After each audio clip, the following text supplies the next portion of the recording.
F1 et TV, la suite avec Mercedes Grand Prix, la cinquième force du plateau de la F1, avant cette saison 2013, et avec une vraie ambition de progresser dans cette hiérarchie. C'est quand même la quatrième année que Mercedes est devenue propriétaire d'une écurie entière. Était-ce le bon choix? Ça, c'est une autre histoire. Norbert Haug, il a quand même payé de sa place ce choix, parce que quelque part, c'est lui qui a un peu poussé le directeur de Mercedes dans ce sens, alors que, bon, avec McLaren, il y avait un partenariat en place de longue date et qui fonctionnait plus ou moins bien. Bon, alors c'est vrai que sur les cendres, enfin, ou sur les bases lancées par Braun Grand Prix, qui avait été tellement successful pour des raisons que l'on sait, c'était cette trouvaille technologique. Voilà, il a fallu beaucoup de temps pour remettre en place. Et puis cet hiver, enfin depuis 6 mois, je dirais, Ziv, il y a eu une prise de conscience et ils ont secoué le cocotier chez Mercedes. Alors qu'il y avait des rumeurs que le directeur de Mercedes voulait éventuellement quitter la Formule 1, là au contraire, il se passe toutes les semaines quelque chose chez Mercedes. Il y a des grands chambardements, c'est inimaginable. Depuis que Niki Lauda a pris les rênes, il a fait venir Toto Wolff de chez Williams pour prendre la place de Norbert Haug. Il a fait venir Hamilton à grands frais. Et Hamilton, effectivement, c'est un bon transfert. Il ne pouvait pas avoir mieux. C'est peut-être le pilote le plus rapide du plateau. Donc là, ils ont tous les ingrédients. La question est de savoir, est-ce qu'ils n'en ont pas trop des ingrédients, parce qu'ils ont plein d'ingénieurs. On ne sait pas qui décide, qui mène l'équipe. Ça, c'est un peu la question, parce qu'en principe, ils sont tout pour réussir. Il y a un peu abondance de biens. C'est vrai que, en tout cas sur le plan de la matière grise, flèche d'argent, certes, mais on parle toujours de tout ça. C'est cette pléthore de directeurs techniques. Et le fait qu'ils aient cherché Padillo en plus, moi, j'ai quand même l'impression que derrière le vernis, en façade, il y a un peu le feu dans la maison. Parce qu'il y a eu révolution de palais, clairement, Norbert Haug qui saute. Au sein du directoire de Mercedes, il y a beaucoup d'avis divergents, et pour l'instant c'est Dieter Zetsche qui est le président de Daimler et qui est un fan de F1 et qui pousse, mais Zetsche, il n'est pas là pour ad vitam aeternam, loin s'en faut, et on sait qu'en interne à Mercedes, il y a quand même des gens qui se verraient bien sortir en douceur, ou en tout cas qui n'ont pas adhéré à cette politique de l'équipe 100% Mercedes, qui n'en est pas une en réalité, puisque c'est toujours un team anglais basé en Angleterre et dirigé par des Anglais qui le veuillent ou non. Alors dirigé par des Anglais qui le veuillent ou non, c'est ça le problème. Et donc Ross Brawn, la personnalité de Ross Brawn, le fait que ce sont les Anglais qui tiennent la boutique, les Allemands ne supportent pas ça, et c'est la raison pour laquelle ils ont mis Lauda.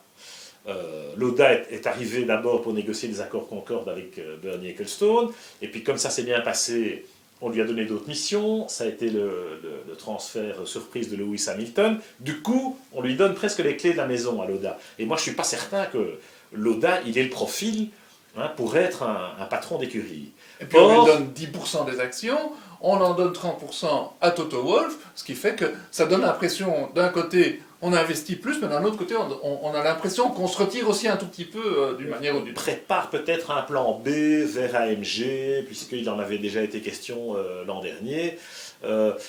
L'arrivée de Toto Wolff, ça je trouve intéressant, dans le sens où voilà quelqu'un de la nouvelle génération, c'est un quadra, c'est quelqu'un qui est très intelligent, qui est très passionné par le sport automobile, qui connaît très très bien la course, qui était quand même bien impliqué chez Williams et qu'on est allé chercher.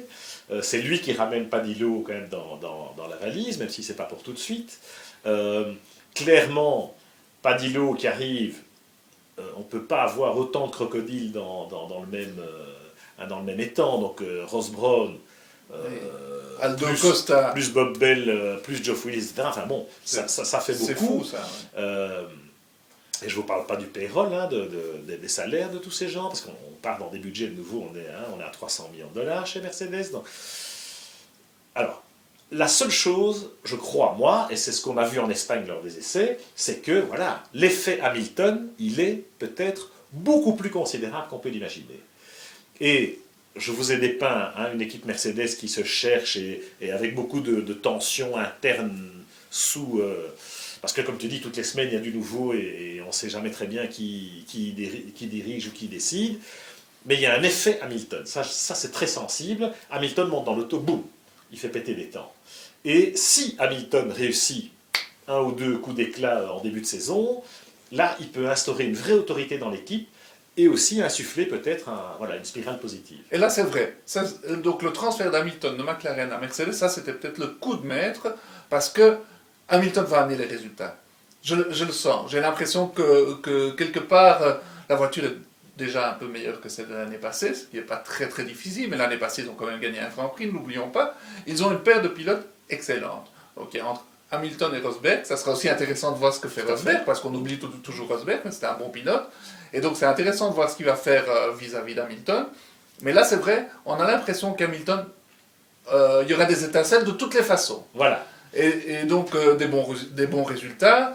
Et la sauce peut prendre, hein, ça peut faire une belle saison malgré tout. La vitesse, il l'a, Hamilton, hein, moi j'ai pas de doute là-dessus. Sauf que j'ai quand même un doute, hein, on en parle dans le FAI Magazine, mon cher Ziv, où nous avons des opinions contradictoires, une fois n'est pas coutume, c'est que moi, même si je suis convaincu qu'Hamilton est peut-être le plus vite sur un tour et tout ce qu'on veut, d'abord il ne peut pas faire de miracle, hein, on est en F1 quand même, et un Nico Rosberg à côté, bon. Alors c'est sûr que par rapport à Michael Schumacher, qui était quand même en roue libre et en fin de parcours, l'arrivée d'Hamilton, ça donne un coup de fouet à cette équipe qui en a bien besoin par ailleurs, même si elle se fait peut-être mal à force de s'auto-fouetter, si je peux dire. C'est presque un peu les sadomaso du paddock. Et donc, moi je me demande aussi, le danger, c'est le revers de la médaille quelque part, c'est que si ça ne se passe pas bien, et si l'effet Hamilton ne procure pas justement ce petit coup de boost, moi j'ai un peu peur que le château de cartes s'écroule et que Lewis Hamilton, assis sur ses 30 millions, avec son avion et la sortie de son disque et autres distractions diverses, se désintéresse un peu du challenge si l'auto n'est pas à la hauteur. C'est vrai que ni Lewis Hamilton ni Nico Rosberg sont des personnalités fédératrices. Hein. Ce ne sont pas des Alonso qui vont galvaniser leurs troupes. Non, si la voiture est bonne, ils vont performer, ça on le sait, mais ce ne sont pas des gens qui vont réussir à inverser une tendance négative si elle est là. Maintenant, j'aimerais bien penser que, justement, quelques bons résultats en début de saison vont donner une dynamique positive. Et là, on verra les flèches d'argent comme à l'époque. Enfin, elles méritent ça, en tout cas. Briller à nouveau de mille feux, comme celle de Fangio et Moss dans les années 50. C'est le mal qu'on leur souhaite de nouveau à eux aussi. Le vrai challenge, c'est vrai que c'est Lewis Hamilton, et c'est la grande inconnue de cette saison, et c'est la couverture du FAI Magazine, parce que, voilà, c'est le principal... la principale inconnue, le défi que Lewis Hamilton relève chez Mercedes. Et ce que tu viens de dire à propos du fait que ce sont deux pilotes peut-être un peu trop gâtés dans leur carrière et par la nature, Hamilton, il est au pied du mur. Maintenant, il doit se révéler. Est-il un vrai super champion? Est-il un leader? Voilà. Ça, c'est la vraie question. C'est la grande question. Et on aura la réponse dans les semaines et les mois qui viennent. Voilà. À demain pour la suite.